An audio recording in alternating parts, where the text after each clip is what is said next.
In our headlines on this Tuesday afternoon, November 14th, here in South Korea. Defense Minister Shin Won-sik and his U.S. counterpart Lloyd Austin agreed to update their bilateral security framework for the first time in a decade to better counter Pyongyang's rapidly advancing missile and nuclear ambitions and its plans for greater arms collaboration with its neighbors. And ahead of his departure overseas for this year's APAC, as well as a state visit to the UK and a trip to France for moral support, President Yoon presides over a cabinet meeting today, highlighting the importance of listening to public concerns instead of simply studying statistics. Meanwhile, the Palestinian militant group Hamas proposes a 5-day ceasefire for 70 hostages, including women and children, as fierce fighting continues with Israel, which has yet to respond to the proposal, as medical and relief workers urge for concerted efforts to better protect civilians in Gaza. Defense Minister Shin Won-sik hosted the country's first defense ministerial meeting with UN command member states back on Monday. U.S. Defense Secretary Lloyd Austin was among the 17 representatives of UNC members at the event, which is expected to declare a united front in the event of an emergency on the Korean peninsula. Shin claimed the meeting itself is a visible demonstration of the international community's determination against Pyongyang's evolving military threats. The UNC was set up in 1950 to support South Korea against North Korea and now oversees the Korean War armistice. Up next, we share with you details discussed by defense authorities here and from Washington during their latest annual security talks as North Korea seeks to ramp up its weapons ambitions. Our defense correspondent Choi Min-jung reports. The defense chiefs of South Korea and the U.S. have reaffirmed their commitment to bolstering extended deterrence against North Korea's evolving provocations.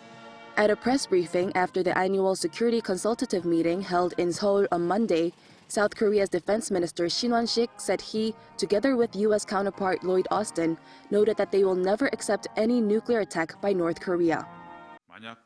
If North Korea does use nuclear weapons, it will face an immediate, overwhelming and decisive response from South Korea and the U.S., which will lead to the end of Kim Jong-un regime.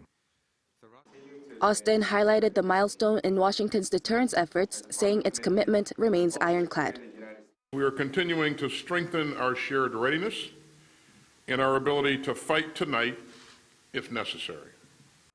In a joint statement following the SCM, the defense chiefs revealed that they have decided to establish a shared early warning system to share detailed information on North Korea's missile launches. This would mean South Korea would be provided with real-time data on North Korea's missile launches from Washington's early warning satellite. Also, in commemoration of the 70th anniversary of the Seoul-Washington alliance, the two sides adopted the defense vision of the ROK-U.S. alliance for the first time since 2019. Through this vision, the two sides will pursue areas of cooperation, especially in the fields of science and technology over the next 30 years, in preparation for Seoul and Washington's 100th anniversary of the bilateral ties. The two allies have also updated their tailored deterrence strategy for the first time in 10 years.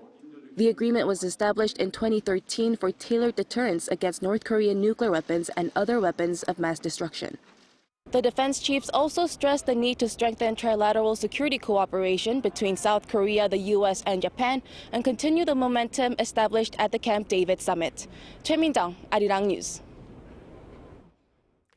And Seoul and Washington are conducting large-scale naval exercises in the East Sea this week. According to authorities here, the drills began on Monday. Some 10 Korean vessels are taking part, including the Seoul Ryusong-ryong, Egypt's equipped destroyer, as well as America's USS Rafael Peralta. The drills are designed to bolster military readiness as the East Sea appears prone to complex warfare situations in which the enemy uses both ships and submarines simultaneously. The joint naval exercises will last until this Thursday. And President Yoon has called for reinforced countermeasures to nuclear weapons threats posed by North Korea while criticizing the regime's arms collaboration with Russia. Addressing the Associated Press prior to his departure for San Francisco, President Yoon spoke of intentions to seek a stronger APEC response to Pyongyang's military ambitions by highlighting their broader security implications. He also vowed immediate retaliation to any future North Korean provocation in light of the latest upgrade to Seoul and Washington's tailored deterrence strategy. President Yoon further warned that a successful spy satellite mission by North Korea would imply that the regime had enhanced its intercontinental ballistic missile capabilities. Meanwhile, this week's highly anticipated summit interaction between the U.S. and China on the margins of the APEC meeting is expected to restore bilateral military communication channels. Our foreign affairs correspondent Peun-ji has more. U.S. President Joe Biden and Chinese President Xi Jinping are expected to agree on the partial reopening of military-to-military communication channels during their meeting this week.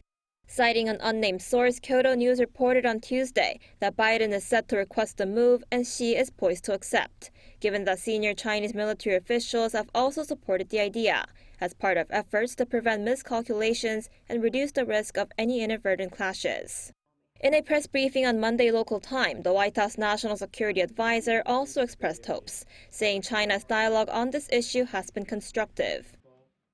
Having our two militaries in communication is the way you reduce mistake, you avoid escalation, you manage competition so it doesn't veer into conflict.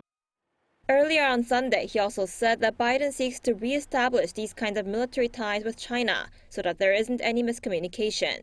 Beijing cut off military-to-military communications with Washington last year, after then U.S. House Speaker Nancy Pelosi visited Taiwan.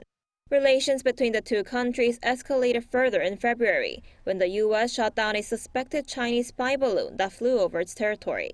Meanwhile, the senior White House official also said Biden is likely to call on China to use its influence on Iran to not let the country take any actions that could worsen the situation in the Middle East amid the war between Israel and Hamas.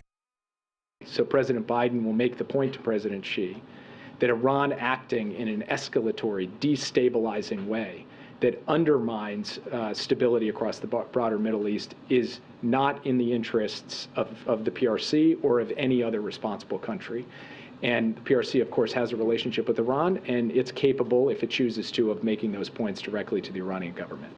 His remarks come as the Biden administration sees China, a big buyer of Iranian oil, as having considerable leverage with Iran, which has been supporting Hamas and Hezbollah militants.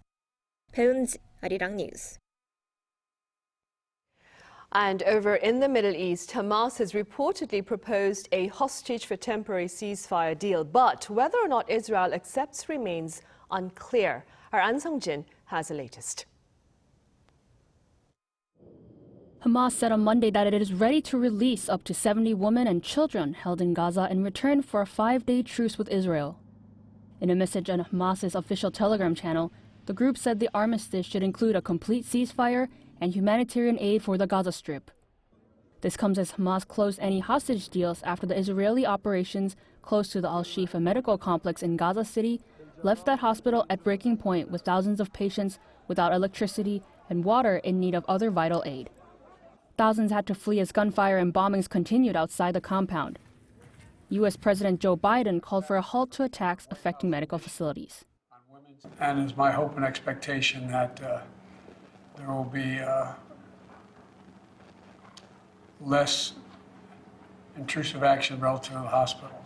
We're in contact and we're with the Israelis. The hospital must be protected. However, the Israeli Prime Minister has already said there will be no ceasefire or supply of fuel into Gaza until the release of more than 200 hostages. Meanwhile, the Israeli Defense Forces said they successfully took over the Palestinian Legislative Council building in Gaza, which has only served Hamas's lawmakers. Israeli Defense Minister Yoav Gallant said Monday that Hamas had lost control over the Gaza Strip as residents no longer trust the Hamas government. Gallant said that Israel's action in Gaza continued to destroy Hamas infrastructure and kill Hamas commanders, and that terrorists are heading south, leading to success in the northern part of the Gaza Strip. An extraordinary achievement, truly amazing. There are no words. This is neither an operation nor a round but a war to the end. It is important to me that you know this. This is not lip service, but from the heart and mind. Whether Israel will accept Hamas's ceasefire deal remains uncertain as fighting continues, yet criticism will continue from organizations such as the WHO and the UN if attacks on the civilian facilities carry on. An Sung-jin, Arirang News.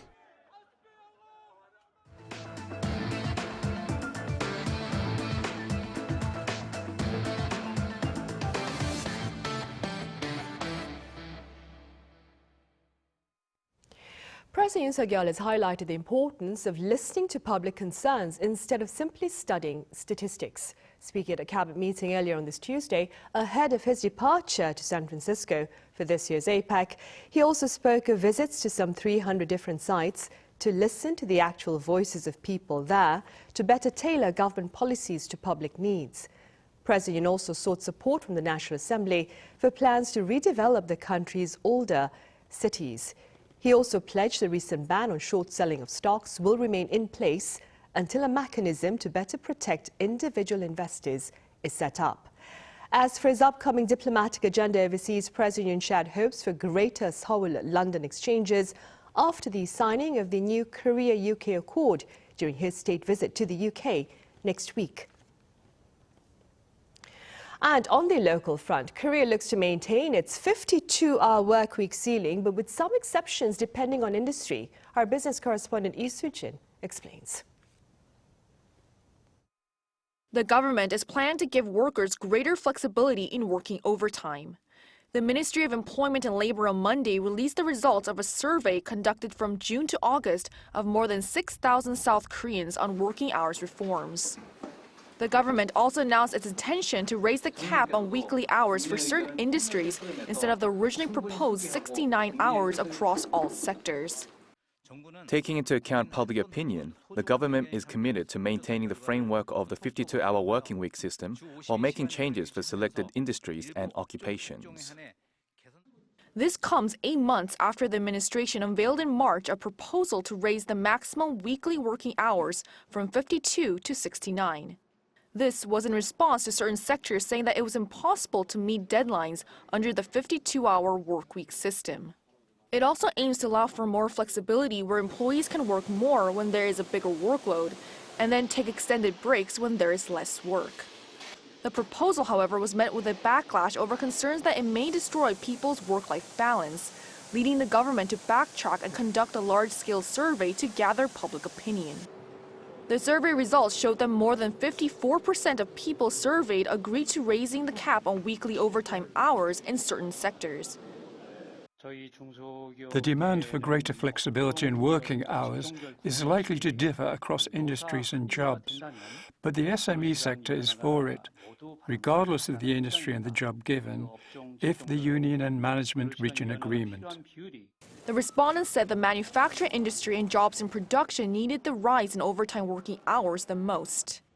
Over 75% of workers and more than 74% of employers said they would most prefer weekly working hours of less than 60, making it likely for the government to limit the working week to less than this. It is unclear when the government will be able to finalize reforms, as specifics such as which industries the cap will be raised in are yet to be confirmed. Lee Soo-jin, Arirang News. Korea's Hyundai Motor back on Monday broke ground for an electric vehicle factory over in Ulsan. Our Yoon covers the carmaker's latest ambitious endeavor.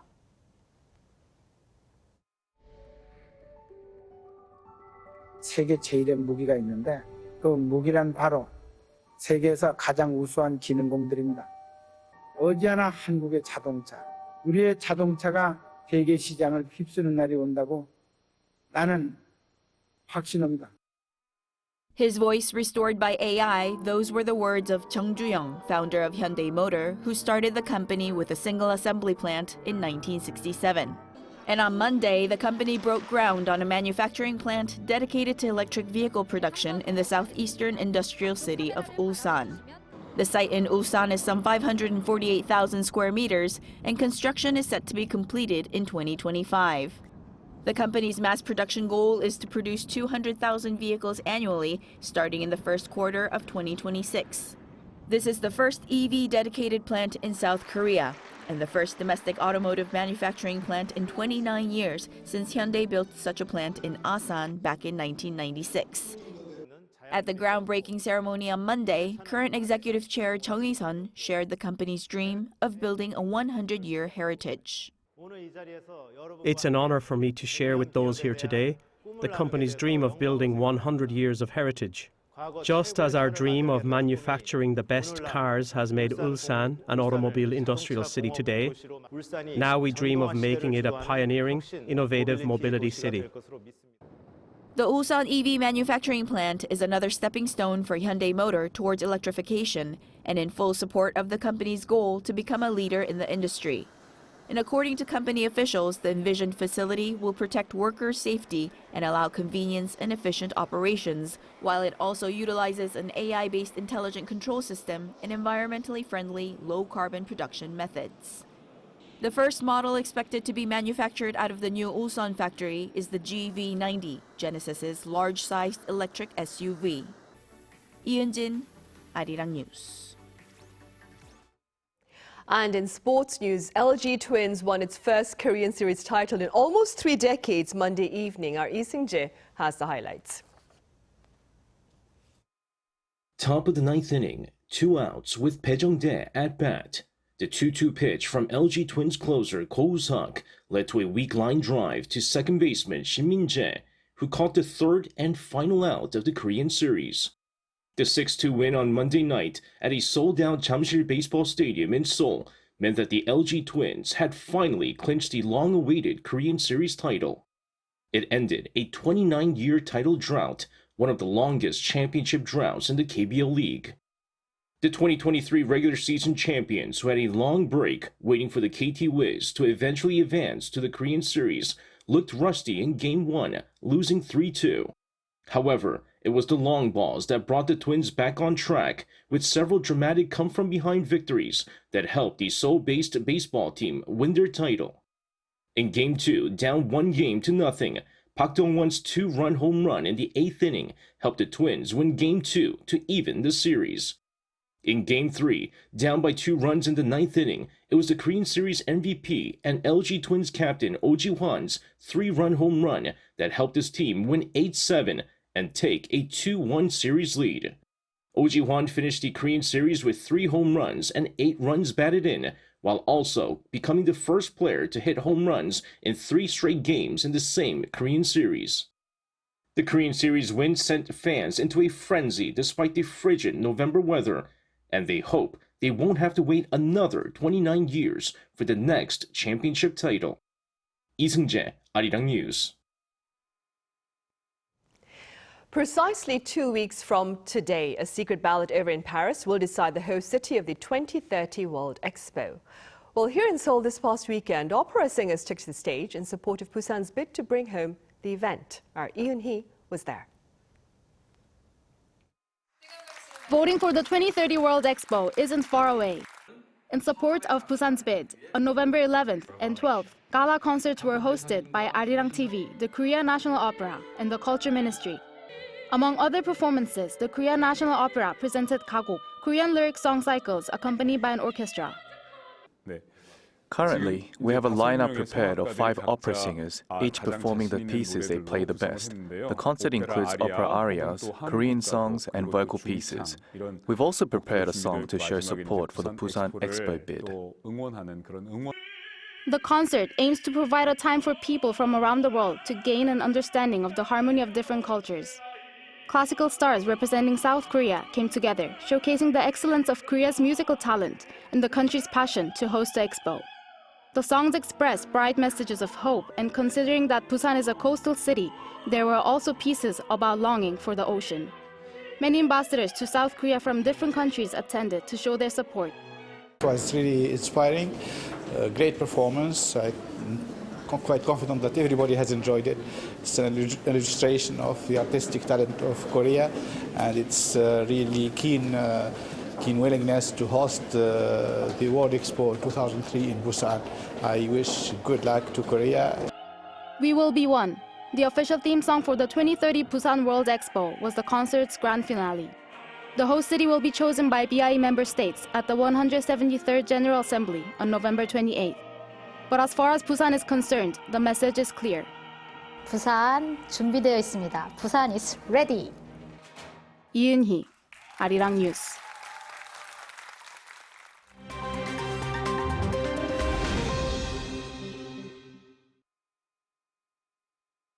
Let's take a look at what's going on in the world now. In the United Kingdom, former Prime Minister David Cameron has been appointed as the new Foreign Secretary.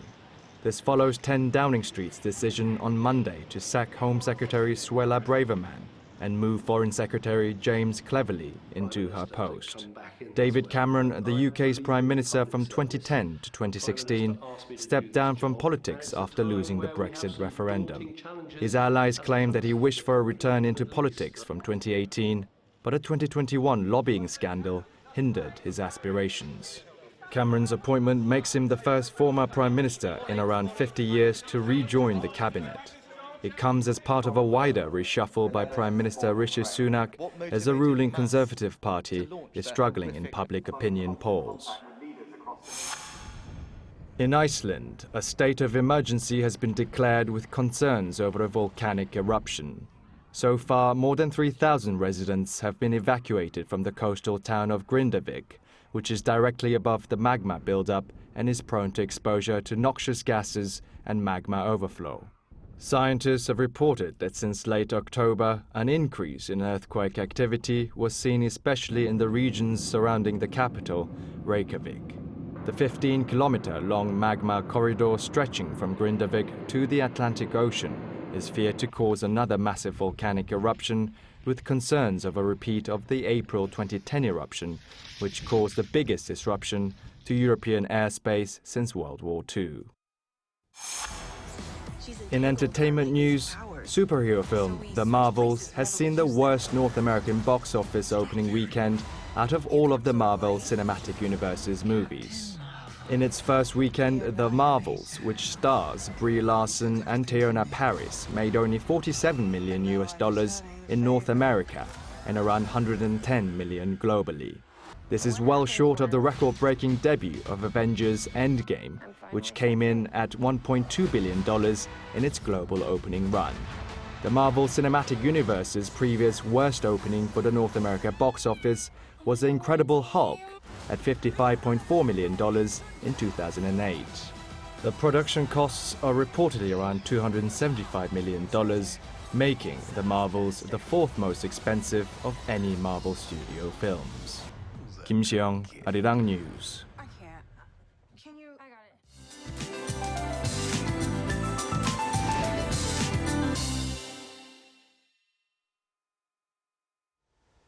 Good afternoon. It was another very cold start to the day, starting off below zero in the capital, with a sharp wind making it feel colder. Though afternoon highs are set to surpass yesterday's, the mercury is still hovering a couple of degrees below seasonal norms this afternoon.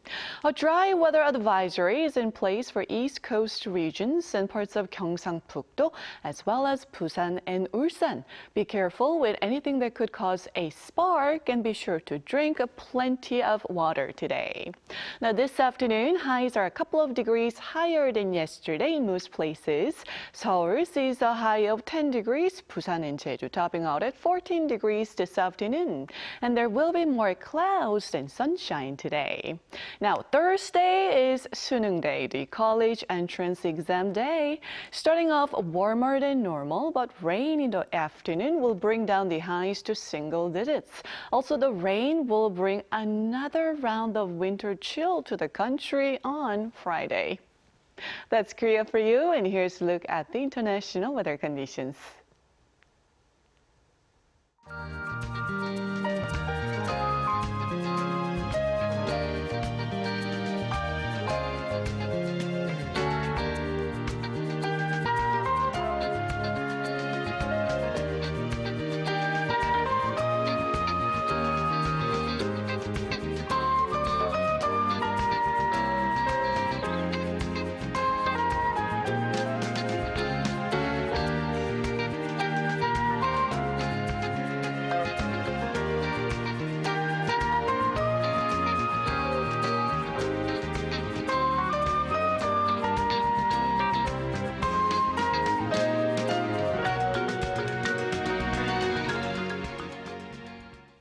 That brings us to the end of Tuesday's afternoon newscast. As always, we have our panel session coming up right after this break, so do stay with us.